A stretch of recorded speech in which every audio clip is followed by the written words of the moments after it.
coffee.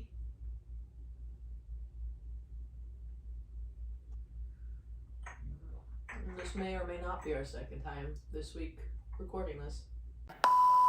Hi, welcome to the second episode of Prep the Coffee. I'm Haig. I'm Mariam. And I'm Manali. Today's episode is going to be a hard one. We're going to talk about genocide and ethnic cleansing.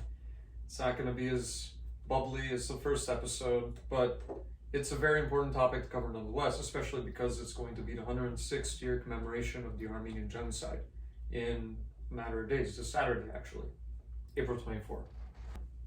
So I guess we could actually start with the topic of genocide and define what it is, because all of us know what a genocide is, but in international law there's other elements that are added into that. It's not basically how we know it as individuals, and hopefully by the end of this episode everyone will have a clearer understanding of it.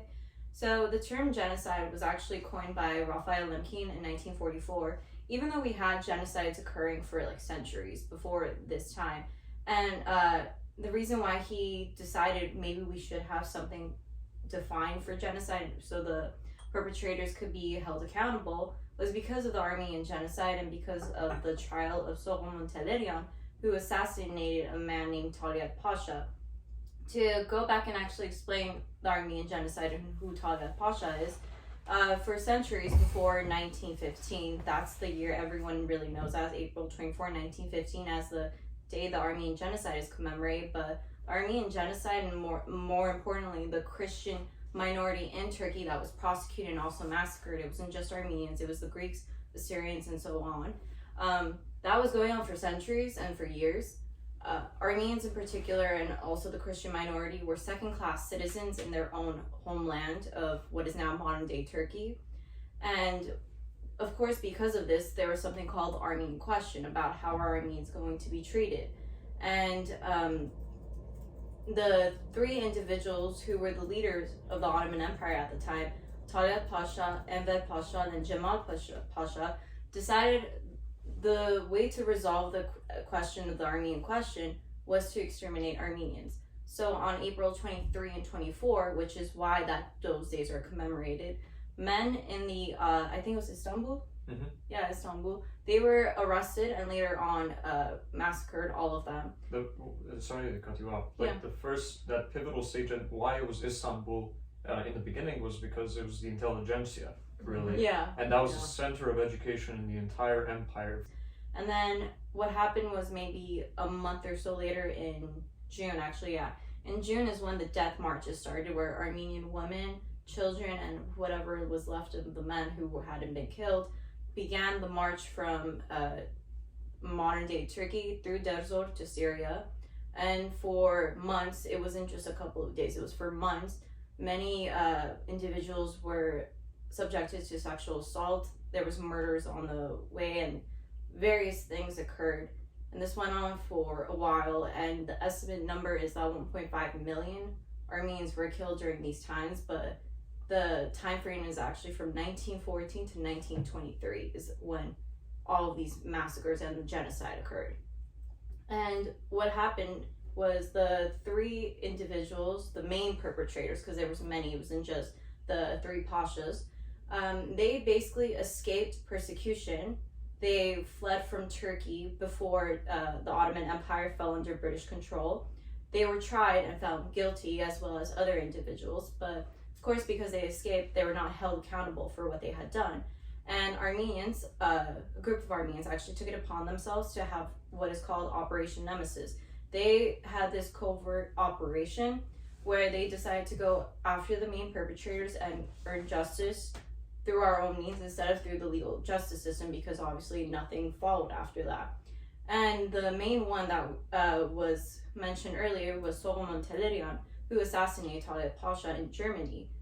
All of this information became interesting to Raphael Lemkin, where he said, we need to have a system in the law, in international law, where genocide perpetrators are held accountable, because it's kind of ridiculous that it's 1940, we don't have a term for it, we don't have a law and set of elements that you have to go in court and prove to hold people accountable. And This is what he came up with. So he put together two words, genos, which is Greek, and side, which is Latin, genos meaning race, and side meaning killing.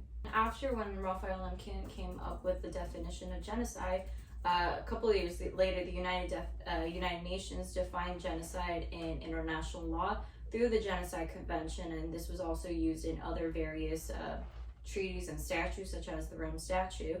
And this is how genocide is defined under international law.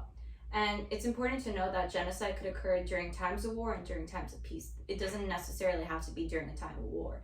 So genocide is any of the following acts that is committed with the intent to destroy, in whole or in part, a national, ethnic, racial, or religious group, killing members of the group, causing serious bodily or mental harm to members of the group, deliberately inflicting on the group conditions of life calculated to bring about its physical destruction, imposing measures intended to prevent births within the group, forcibly transferring children of the group to another group. To kind of summarize some of these points of the acts, causing serious bodily or mental harm, this includes sexual violence and also may include torture and other inhumane or degrading treatment, depending on the intent.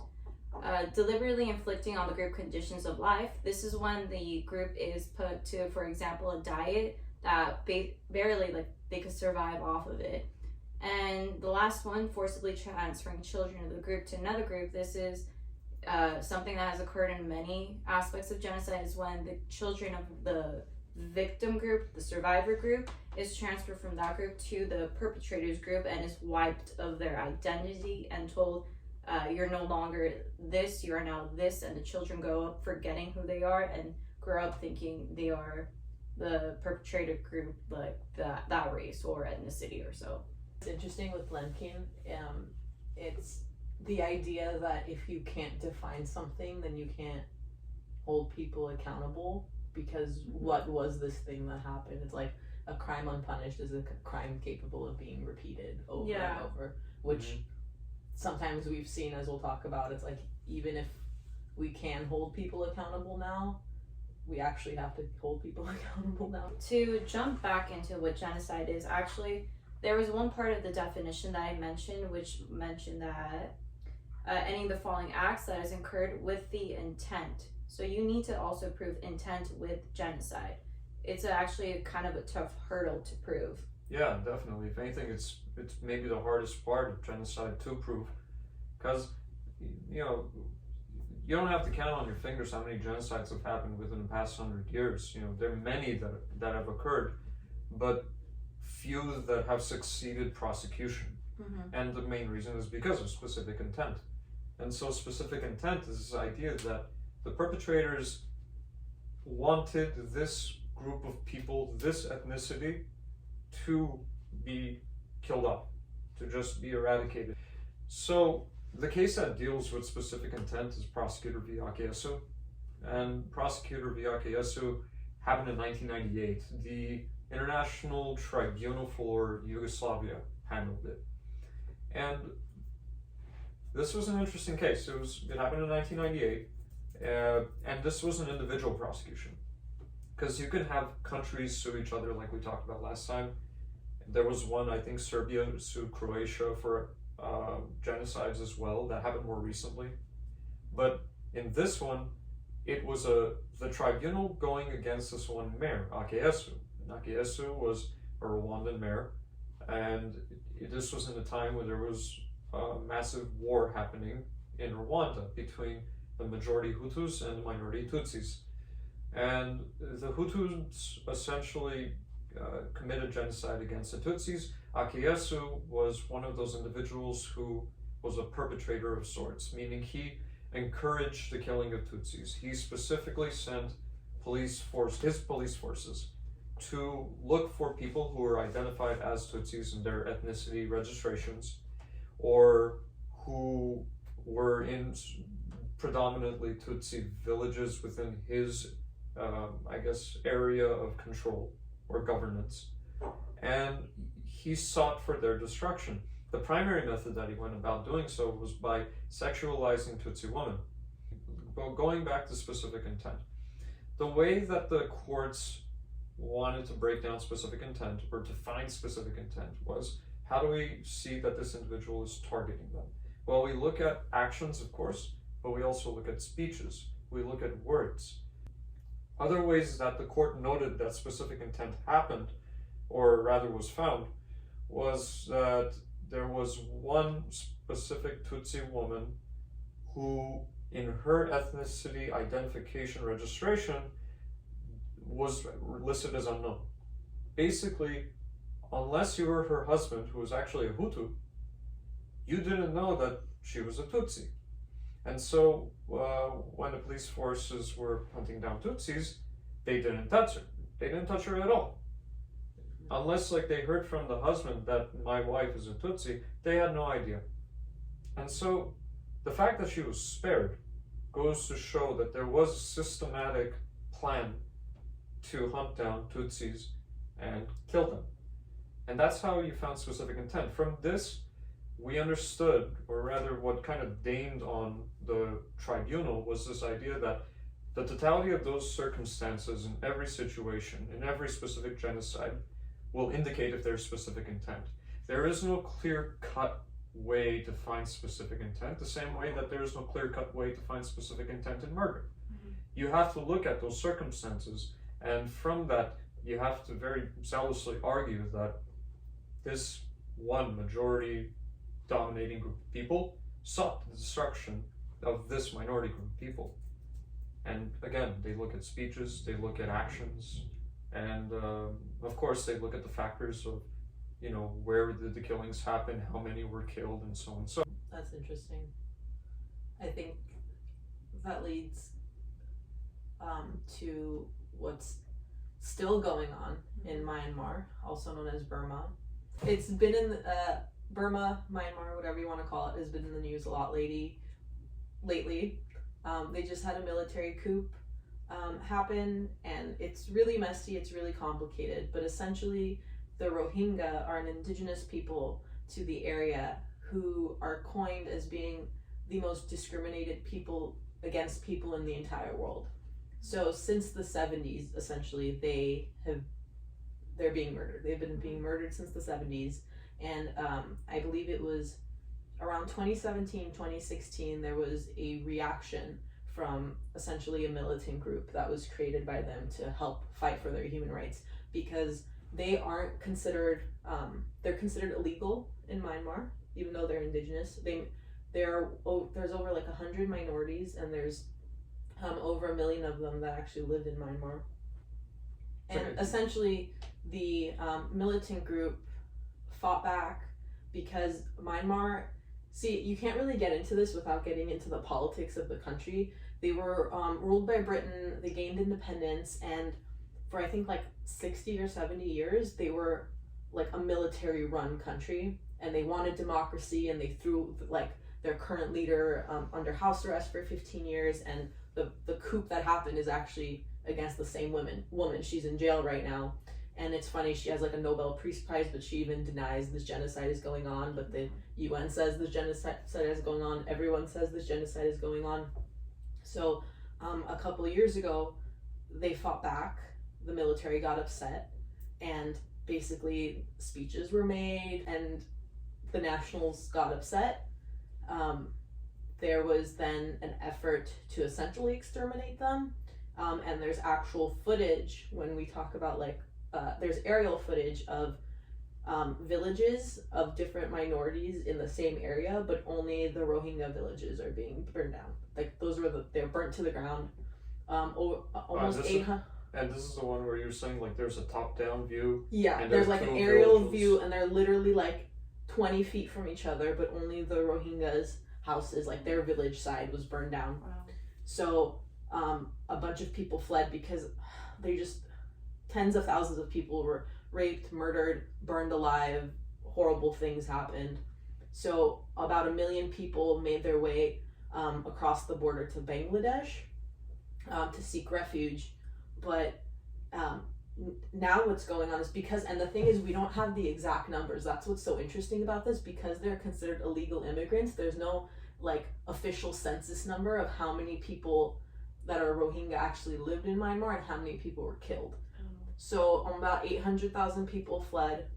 But what's interesting now, because this is literally going on, and I'm going to get back to why this is important with the coup, is now that they're in Bangladesh, like the government in Bangladesh doesn't really want them there because they're taking up resources, they're taking up money. I saw like clips of them arguing about we should give them like the equivalent of $1 that's enough for them to survive off of. They're not allowed out of the refugee camp essentially into the city. And now they have, what is it? A registrar. What is the othering of them? So now they've created a registrar of all of the Rohingya people in Bangladesh, and they actually turned it over to the government in Myanmar. So now they have a list of all the people and all of their names and where they are. And they made an agreement that they're going to send them back. And I think they call it transit camps. I forgot what they call it, but essentially they have camps created in Myanmar to house all these people. And we know what happens when people are sent to camps. That's like a reoccurring theme that goes on. But see, now what's interesting about the punishment aspect of this is the coup happened because the way their government is structured is like 25% of the government is military, like it's military run. And the leader of the military, the one who like kind of was like, no, let's just go on and kill them. The military coup, essentially, some people think that it started because they're trying to hold someone accountable for what's going on, and he would be the guy to be held accountable. So now the coup has started, so he can take control of the government and essentially escape punishment. That essentially is basically what genocide is. How do you prove it, and also some examples of it in the past and also now. To segue off into ethnic cleansing, what that is, and also an example of it. There's really no legal definition of ethnic cleansing like there is with genocide, but it is a crime against humanity nevertheless. And the closest definition we've had is in 2 reports by the UN Commission of Experts, which was established to look into various violations that were committed in Yugoslavia. And in one report, ethnic cleansing means rendering an area ethnically homogeneous by using force or intimidation to remove persons of given groups from the area. And in the final report, the experts expanded on this definition and stated that ethnic cleansing, to a large extent, is carried out in the name of misguided nationalism, historic grievances, and a powerful driving sense of revenge. And in the same report, the experts stated that the means to be used to remove civilians, it includes a lot of acts that also occurred during genocide, like murder, torture, arbitrary arrests and detentions, extrajudicial executions, sexual assault. So there is an understanding there why genocide and ethnic cleansing is always confused for one another, but as you can see, it's not technically the same, because genocide is more of we want to a whole or a part of this race to get rid of them. That's our intent. While ethnic cleansing is more of like we're cleansing this area of that race or ethnicity, but it's not we want to get rid of them altogether. It's more, genocide is more directed towards the people, and ethnic cleansing is directed towards the landscape. Ethnic cleansing could become genocide if it meets one of the other acts that was mentioned, and if you also again show the intent that why you're perpetrating these acts is because you want to get rid of a group in whole or in part. Yeah, I mean, one of the requirements for genocide, like displacing the group of people, that's kind of what ethnic cleansing, I guess, is. It's like super heavily focused on the displacement aspect and making the place ethnically homogenous, like just one group lives there. And that's pretty much what happened with the Trail of Tears. It's something that we've all heard about at some point in school, middle school or high school. We've learned about the Trail of Tears, right? It's in America. In America, right. For non-American viewers, Trail of Tears was pretty much a campaign against indigenous Native Americans, from the Americans to just remove them from their lands, and primarily focused on 3 areas. It was Alabama and Georgia, which is where the Creek tribe was living, and it was their land, frankly, and Florida, which is where the Seminole tribe lived.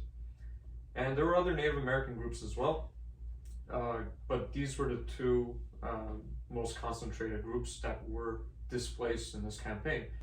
Now, this happened during the time or tenure of President Jackson, and I think we all remember when we hear Jackson, we think of all of his, aggressive policies toward Native Americans. The one policy to note here was the Indian Removal Act. I mean, the word removal was in the act itself. And what he was thinking was the same way how there was the Armenian question, there was the Jewish problem or the Jewish question in 1940s Germany, they had the Indian question, which was how do we get this very agriculturally rich land, but deal with the Native Americans who occupy it right now. And their law in the Indian Removal Act specified that it made it look like the Native Americans would get a fair shake, meaning the Americans would send representatives to the Native American tribes, negotiate with them for a fair price to buy their land, essentially. A fair price. Yeah. Fair price. A fair price to who? Like your indigenous land could be sold for like $1. Like I can't even think about that. You can't put a price on that, especially when you're a Native American. You lived there long before the occupiers. Yeah. So it was a ridiculous notion from the get-go, but they went with it anyway, and there was no fair shake. That's kind of how the story goes. There was no real negotiation. Yeah, there was some idea of compensation, but it was nonsensical. It didn't comport with what the Native Americans really wanted. But what happened at the end was that they were forcibly displaced, and they were accompanied by American soldiers to the Trail of Tears and Death, which is what the Native Americans called it. And this was a trail that stretched over 5,300 miles long. It went from the states of Alabama, Georgia, Florida, and even some in Louisiana, and all the way to Oklahoma. And they walked all that way. The soldiers had horses, but the Native Americans had nothing. And because it's 5,000 miles, it's a lot of, 5,000 miles in unknown territory with less water and food to go with. Many of them died of typhus, whooping cough, dysentery, all of these diseases that they had no medicine for. So this happened, the act happened in 1830. The displacements occurred shortly after that and extended to 1840. So this was a long campaign, the same way that there was the Holocaust and the Armenian Genocide were long campaigns. This occurred for a long period of time. And this was ethnic cleansing. They forcibly displaced Native Americans from those regions to make them ethnically homogenous. And by ethnically homogenous, it meant only Anglo-Americans. Yeah. And that's what happened. You could say, I think they estimated about 3,500 or 15,000 Native Americans were killed during the Trail of Tears. And those are conservative numbers.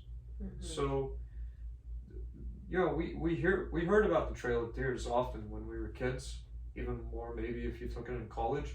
But I'll speak for me. They never told me this was ethnic cleansing. They never told me that this was just a few notches away from basically genocide. And in a way, you could even argue that somewhat is genocide, because it was a plan for a specific group of people to put them in uninhabitable conditions. Who can walk 5,000 miles with low food, low rations, and water and survive? Very few. It's a shameful act in history, but I think that's why this conversation is so important. It's looking at acts like this, identifying what these crimes look like, so that when someone looks at a very similar situation, they won't have any second doubts about what this really is. This isn't a deal with Native Americans to buy their land and now they're moving. No, this is a forcible displacement of Native Americans from their own home. So it's just like there's so much that could be saved for this video, but I think we're gonna leave it off there. As last episode, we'll again include our sources and research in the description below. And please let us know what you want us to discuss next time. It could be any topic, it doesn't actually have to be the law. And yeah, thanks for joining us. Once again, I'm Haig. And Mariam. I'm Manelli. And this was Prep the Coffee. Thanks for watching.